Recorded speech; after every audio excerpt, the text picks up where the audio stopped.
আসসালামু আলাইকুম all of my viewers and subscriber, welcome back to my channel. আশা করি সবাই অনেক ভালো আছেন।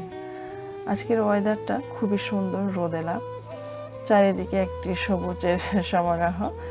তো নিউ ইয়র্কের ওয়েদার ভালো, কিন্তু অবস্থা তো একটা ভালো না। দিন দিন কেমন যেন হয়ে যাচ্ছে, যেটা নাকি কখনোই শুনিনি বা দেখিনি। আমাদের বাংলাদেশের মতোই মারামারি, কাটাকাটি, হরতাল, অবরোধ এরকম। তো সবাই খুব কনফিউজডের মধ্যেই আছে। তো আজকে আমি আপনাদের সাথে শেয়ার করব একটি অসাধারণ স্বাদের রেসিপি, যেটা নাকি ছোট বড় সবার অনেকই পছন্দ। তো আমি আজ নিয়ে নিচ্ছি এখানে 3টি ডিম থেকে আমি ডিমের কুসুমগুলো সেপারেট করে নিচ্ছি, আর যে সাদা অংশগুলো সেটা আমি নিয়ে নিচ্ছি। তো এভাবে ডিম ভাঙতে গেলে অনেক সময় দেখা যায় খোসাটা পড়ে যায়। তো অবশ্যই আমাদের খেয়াল রাখতে হবে যাতে খোসাটা পড়ে গেল আমরা উঠিয়ে নিই।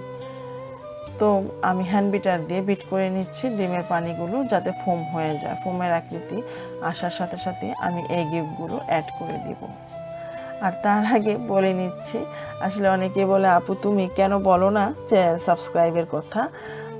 আসলে আমি জানি আমাকে যারা অনেক ভালোবাসেন অবশ্যই আমাকে সাবস্ক্রাইব করে আমাকে সাপোর্ট করবেন এবং আমার পাশে থাকবেন। তো সেজন্যই মনে করি যে আমার মনে হয় বলার কিছু নাই এখানে, তারপরেও বলছি যে এই মুহূর্তে যেখানে থেকে আমার ভিডিওটা দেখছেন, প্লিজ প্লিজ আমাকে সাবস্ক্রাইব করে আমাকে সাপোর্ট করবেন। আর যদি আমার ভিডিওটা ভালো লেগে থাকে, লাইক এবং কমেন্টস করে অবশ্যই জানাবেন, আর ফ্রেন্ডস অ্যান্ড ফ্যামিলির সাথে শেয়ার করবেন।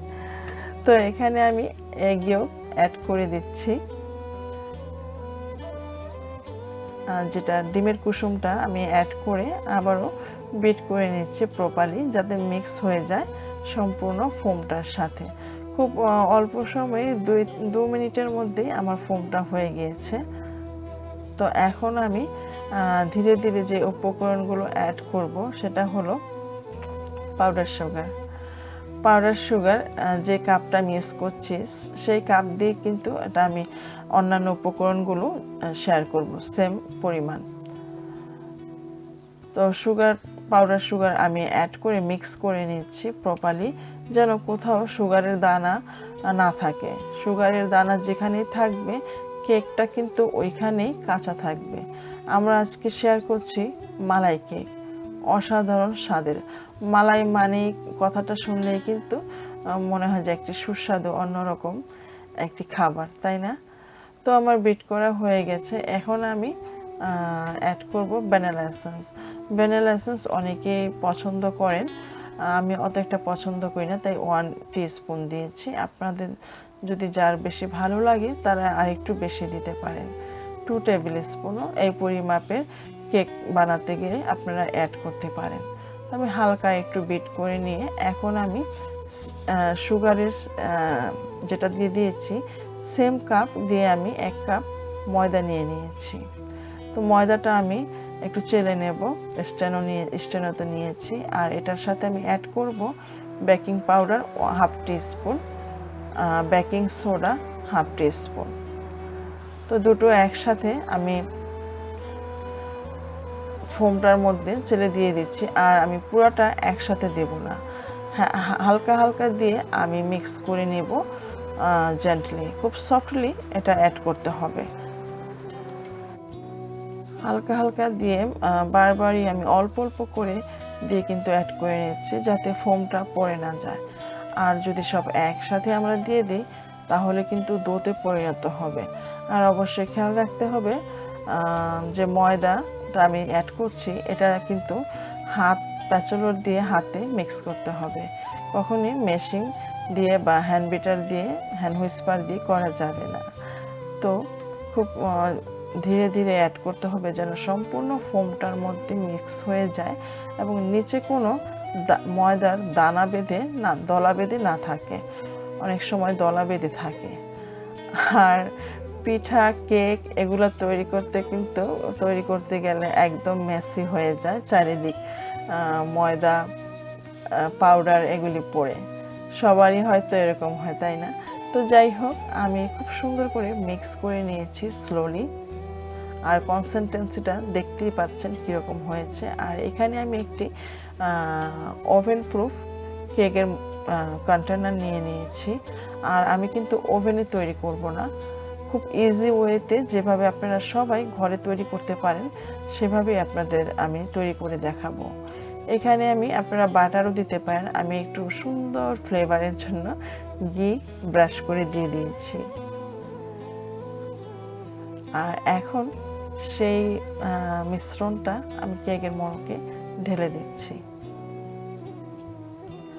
আর অবশ্যই কেকের যে কন্টেনারে আপনারা ঢালেন না কেন বা তৈরি করেন না কেন, হাফ ইঞ্চি কিন্তু ফাঁকা থাকতে হবে, সম্পূর্ণটা ভরে দেওয়া সম্ভব না।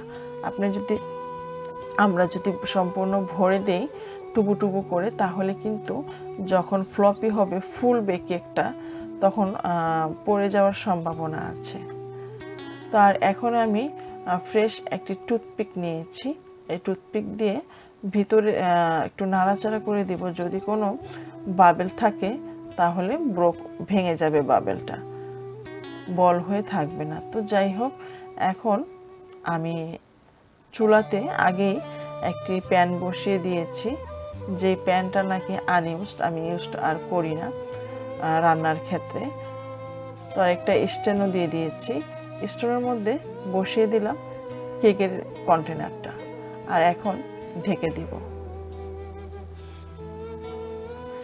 প্রায় 20 থেকে 25 মিনিটের মতো আমি ওয়েট করব কেকটা তৈরি হওয়ার জন্য।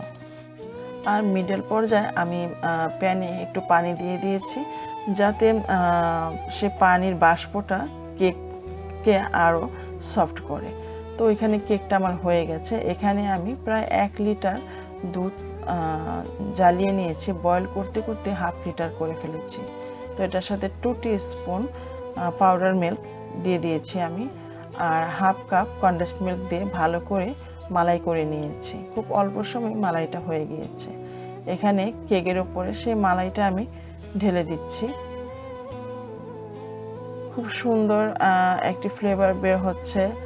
আর যে কোনো কিছু দিয়ে আপনারা ডেকোরেশন করে নিতে পারেন যেটা খাবার উপযুক্ত। তো আমি ডেকোরেশনও করে নিয়েছি উপরে। অনেক সফট এবং মালাই কেক মানে তো অন্যরকম একটি স্বাদ। তো অবশ্যই আপনারা এভাবে করে নেবেন, ছোট বড় সবার পছন্দের একটি রেসিপি। আর এটা কিন্তু ঠান্ডা হওয়ার পর ফ্রিজে রাখার পর আরও স্বাদটা বেড়ে যায়। তো ঠিক আছে, সবাই অনেক ভালো থাকুন, সুস্থ থাকুন। আজ এ পর্যন্তই, আবারও দেখা হবে নিত্য নতুন ভিডিওর আপলোড নিয়ে। আর